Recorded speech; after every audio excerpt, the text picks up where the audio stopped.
Good morning all of you.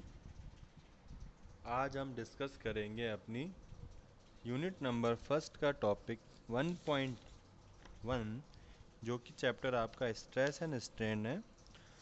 उसका 1.1 topic है आपका वेरियस मैकेनिकल प्रॉपर्टीज़। तो various mechanical properties of material से मतलब है कि आपके जो मटेरियल यूज़ होते हैं डेली रूटीन्स के अंदर, उनकी डिफरेंट प्रॉपर्टीज़ जो होती है वो क्या क्या होती है और उसका क्या इम्पैक्ट आता है उस मटेरियल के ऊपर, उसके बिहेवियर के ऊपर, ये अपन आज डिस्कस करेंगे वन बाय वन। तो सबसे पहली जो प्रॉपर्टी होती है वो होती है आपकी इलास्टिसिटी। तो इलास्टिसिटी क्या होती है? It is a property by which a material changes its shape when load is applied and will regain its original shape when load is removed। इसका मतलब ये है कि ये एक मटेरियल की प्रॉपर्टी है कि उस पर जब भी अपन कोई फोर्स लगाएंगे तो उसकी शेप में क्या होगा, चेंज आएगा, और जैसे ही अपन लोड को हटाएंगे तो उसकी एक्चुअल शेप वो वापस से गेन कर लेगा और यहाँ वो अपनी एक्चुअल शेप में वापस से आ जाएगा। तो जो इलास्टिसिटी प्रॉपर्टी है उसका आपको एग्जांपल जैसे देखने को मिलेगा रबर। आपने रबर को देखा होगा, उसको अगर अपन खींचेंगे तो क्या होगा, उसकी शेप में चेंज आएगा, और जैसे ही अपन फोर्स हटाएंगे तो उसकी वो एक्चुअल शेप वापस से वो ले लेगा। तो ये प्रॉपर्टी आपकी कहलाती है इलास्टिसिटी। तो जो मटेरियल इलास्टिक होते हैं वो क्या होते हैं, हुक्स लॉ को फॉलो करते हैं। इसका मतलब कि इलास्टिक लिमिट तक वो, उसमें स्ट्रेस और स्ट्रेन आपस में प्रोपोर्शनल होता है, उनका लीनियर रिलेशन होता है। जैसे आप फोर्स लगाओगे तो स्ट्रेस क्रिएट होगा, उसके कारण उसमें स्ट्रेन क्रिएट होगा, तो दोनों जितना स्ट्रेस होगा उतना उसमें स्ट्रेन क्रिएट होगा साथ साथ। तो ये बिहेवियर आपका इलास्टिक मटेरियल्स का होता है जो कि हुक्स लॉ फॉलो करते हैं। तो इलास्टिसिटी के बाद अपना आता है नेक्स्ट प्लास्टिसिटी। जैसा अपन ने देखा कि इलास्टिसिटी में क्या होता है, हो रहा था कि अगर फोर्स लगा रहे थे तो उसकी शेप में चेंज आ रहा था, और फोर्स हटाते ही वापस से वो अपनी एक्चुअल शेप गेन कर रहा था। प्लास्टिसिटी में क्या होता है कि मटेरियल के अंदर जब फोर्स लगता है तो उसकी शेप में परमानेंट डिफॉर्मेशन हो जाता है। इसका मतलब ये है कि उसकी शेप परमानेंटली डिफॉर्म हो जाती है, वो वापस से अपनी ओरिजिनल शेप में नहीं आ पाता है। तो वो मटेरियल की जो प्रॉपर्टी होती है वो कहलाती है प्लास्टिसिटी। तो it is the property by which material is not able to regain its original shape when load is removed. तो ये क्या है कि प्रॉपर्टी है by which material is not able to regain its original shape when load is removed. मतलब load हटाने पे वो अपनी ओरिजिनल शेप रीगेन नहीं कर पाया था। It is permanent deformation. तो ये डिफॉर्मेशन जो होती है ये कैसी होती है, परमानेंट होती है। इस पे जो है उसकी शेप परमानेंटली डिफॉर्म हो जाती है। Material used in machine are never allowed to behave in a plastic manner. जो मशीन के अंदर आपके मटेरियल यूज़ होता है उसको अपन हमेशा इलास्टिक मटेरियल रखते हैं, ना कि प्लास्टिक। क्योंकि अगर वो प्लास्टिक होगा तो क्या होगा कि मशीन में जैसे ही वाइब्रेशंस आएंगे, फोर्स आएंगे, तो उसकी शेप परमानेंट डिफॉर्म हो जाएगी, तो उसका जो फंक्शन है वो उसका चेंज हो जाएगा, वो प्रॉपर फंक्शन नहीं कर पाएगी उस कारण से। तो इसलिए जो अपन मशीनरीज के अंदर जो अपना है हमेशा इलास्टिक मटेरियल ही प्रेफर करते हैं, ताकि जो है उसकी फंक्शनिंग स्मूथ रहे और अच्छी रहे। तो प्लास्टिसिटी के बाद अपन अपनी नेक्स्ट प्रॉपर्टी देखते हैं, दैट इज डक्टिलिटी। अब डक्टिलिटी प्रॉपर्टी क्या होती है कि it is a property by which material can be drawn into wires.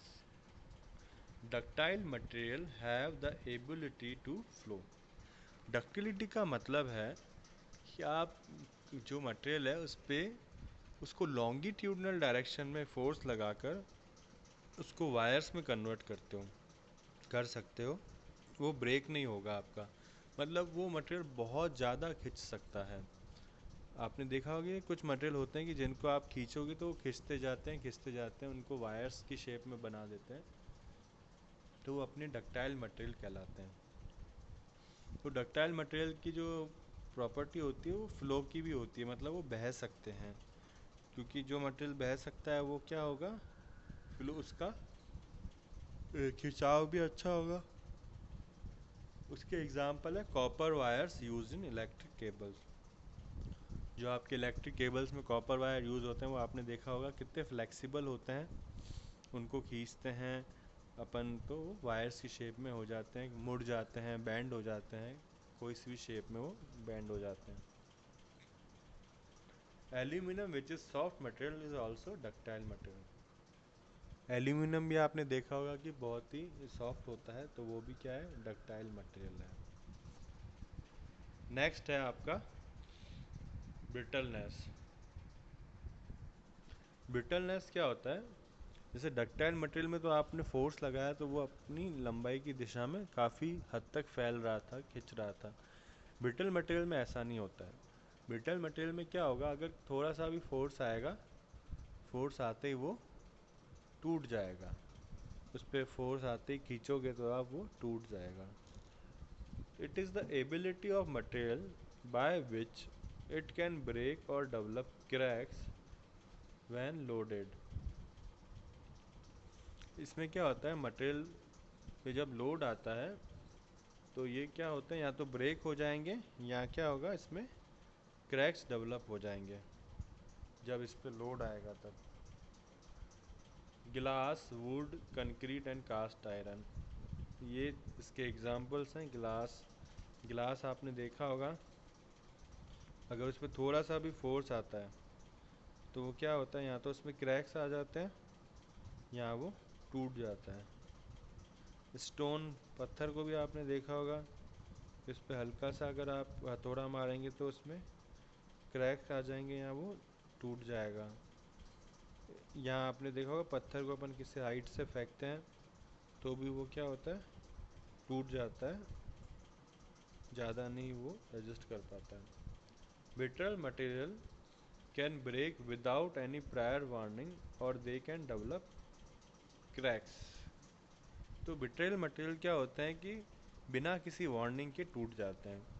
मतलब इसमें आपको जैसे सडन एकदम से ये टूट जाएंगे। जैसे ग्लास है, तो गिलास ऐसा नहीं कि आप नीचे अगर गिरेगा तो वो सडनली टूट जाएगा। उसमें ना तो कोई क्रैक्स डेवलप होंगे, ना वो कुछ उसकी शेप चेंज होगी, वो डायरेक्टली ब्रेक हो जाएगा। तो ब्रिटल मटेरियल में क्या होता है कि आपको वार्निंग नहीं मिलती है, वो एकदम से ब्रेक हो जाते हैं। तो इसलिए अपन ब्रिटल मटेरियल को कम से कम प्रेफर करते हैं मशीनरीज के अंदर यूज़ करना, या अपन कहीं पे कंस्ट्रक्शन साइट पे भी अगर यूज़ कर रहे हैं तो उसको कम से कम प्रेफर करते हैं यूज़ करना। तो ब्रिटलनेस के बाद अपनी नेक्स्ट प्रॉपर्टी है हार्डनेस। अब जैसे हार्ड, आपको सबको पता है कि हार्ड मटेरियल क्या होता है। हार्डनेस क्या होती है, हार्डनेस जो है प्रॉपर्टी है मटेरियल की, जिससे वो क्या करता है कि किसी भी लोड को रजिस्ट कर सकता है। लोड हो गया, स्क्रैच हो गए, एब्रेशन हो गया, इसको वो क्या करता है, रजिस्ट करता है। तो वो उसकी प्रॉपर्टी कहलाती है हार्डनेस। तो it is the property of a material by which it can resist scratches, mark and wear and tear. तो ये क्या प्रॉपर्टी है जिससे वो रजिस्ट कर सकता है स्क्रैचेस को या मार्क्स को। स्क्रैचेस मान लीजिए आपने उसको रब किया या खुरेदा, तो वो उसको रजिस्ट कर लेगा, उस पर उसका इतना कोई इम्पैक्ट नहीं आएगा। वियर एंड टीयर क्या होता है, वियर का मतलब बार बार उस पर एक दबाव आ रहा है, एक फोर्स आ रहा है। जैसे आप रोड का एग्जांपल ले लीजिए, आपकी रोड है, अगर वो प्रॉपर हार्ड है, उसकी हार्डनेस अच्छी है, तो वो क्या होगा कि वियर एंड टीयर, जो व्हीकल है उस पे चलेंगे उसके पहिए का फोर्स आएगा तो उसको वो रेजिस्ट कर लेगा। बार बार उस पर जब पहिए चलेंगे तो उसको वो रेजिस्ट कर लेगा। इससे उस रोड ना तो डैमेज होगी ना क्रैक होगी, अगर वो प्रॉपर हार्डनेस होगी उसके अंदर। और अगर हार्डनेस नहीं होगी तो क्या होगा, आपका रोड जो है क्रैक डेवलप हो जाएंगे, ब्रेक हो जाएगा। तो जो ये रोलिंग लोड आता है उससे क्या होता है, वियर एंड टीयर होता है, उस पर बार बार उस पर धक्का पड़ता है, उस पर दबाव आता है। Hardness is independent of weight of material. Hardness कोई वेट ऑफ मटेरियल से डिपेंड नहीं करती कि ज़्यादा हैवी मटेरियल है तो उसकी हार्डनेस अच्छी होगी या छोटा है। आप देखो जैसे छोटा आपका जो एक लोहे का पीस है उसकी हार्डनेस भी काफ़ी अच्छी होती है, और एक बढ़िया बड़ा लकड़ी का गट्टा है उसकी हार्डनेस इतनी अच्छी नहीं होगी। तो ये डिपेंड करता है कि मटेरियल किस मटेरियल का बना हुआ है आपका जो ऑब्जेक्ट है, और क्या उसकी प्रॉपर्टीज़ है, कितनी वो हार्ड है, कितना वो सहन कर सकता है। ये सब उस मटेरियल की इनबिल्ट प्रॉपर्टीज़ पे डिपेंड करेगा। This property is mostly preferred while designing components which slides over one another। तो ये प्रॉपर्टी मोस्टली प्रिफर्ड करते हैं जब कंपोनेंट डिज़ाइन करते हैं जो एक दूसरे के ऊपर स्लाइड हो। क्योंकि अगर आप मान लीजिए ऐसा डिज़ाइन कर रहे हैं तो अगर वो हार्ड नहीं होगा तो क्या हो जाएगा, एक दूसरे पे स्लाइड कर जाएगा, और स्लाइड करने से उसका क्या होगा, वो फेल हो जाएगा, कोलैप्स हो जाएगा। तो इससे आपकी जो रोड है या बिल्डिंग है वो डैमेज हो सकती है। तो इसलिए जहाँ पे भी इस तरह का डिज़ाइन कंपोनेंट्स हों तो वहाँ पे हार्डनेस प्रॉपर्टी बहुत काम आती है। नेक्स्ट आपकी प्रॉपर्टी है टफनेस। अब जैसा कि टफ आप नाम से सुनते हैं, टफ मटेरियल क्या होता है कि जो सारे धक्के झेल लें। टफनेस बाहर के इन्वायरमेंट्स के इम्पैक्ट से भी होता है और एक लोड जो उस पर लग रहा है उससे भी होता है। तो अगर जैसे बाहर का इम्पैक्ट क्या क्या आते हैं इन्वायरमेंट के, जैसे हवा है, विंड लोड आ गया, धूप है, बरसात हो रही है तो पानी का प्रेशर आ गया, उसके अलावा मॉइस्चर है। तो ये जितने भी क्लाइमेटिक इम्पैक्ट हैं इसको वो प्रॉपरली रजिस्ट करना चाहिए। दूसरे जो उस पर डायरेक्ट लोड आ रहे हैं, इम्पैक्ट लोड। इम्पैक्ट लोड क्या होता है, इम्पैक्ट का मतलब है कि किसी भी ऑब्जेक्ट पे अगर आप किसी हाइट से कोई फोर्स लगा रहे हैं, फॉल कर रहे हैं, तो वो आपका इम्पैक्ट लोड कहलाता है। क्योंकि इम्पैक्ट में क्या होता है कि जैसे कि आपने किसी हाइट से किसी ऑब्जेक्ट को फेंका तो वो जो मटेरियल है वो टफ होना चाहिए। तो it is the property by which a material is able to resist shock और impact loading। तो शॉक और इम्पैक्ट लोडिंग को वो रेजिस्ट कर सके ऐसा मटेरियल आपका होना चाहिए। शॉक जैसे उस पर आते, मान लो आपने उस पर गाड़ियाँ चल रही है तो उससे क्या होगा, पहियों के शॉक आते हैं, इम्पैक्ट आते हैं, एकदम से उसके ऊपर इम्पैक्ट फोर्स भी आता है, कुछ गिरता है तो भी इम्पैक्ट फोर्स आता है। तो वो इन सबको वो सहन करने वाला होना चाहिए, टफ होना चाहिए। तो ये प्रॉपर्टी आपकी टफनेस कहलाती है। Impact loading refers to load falling from height.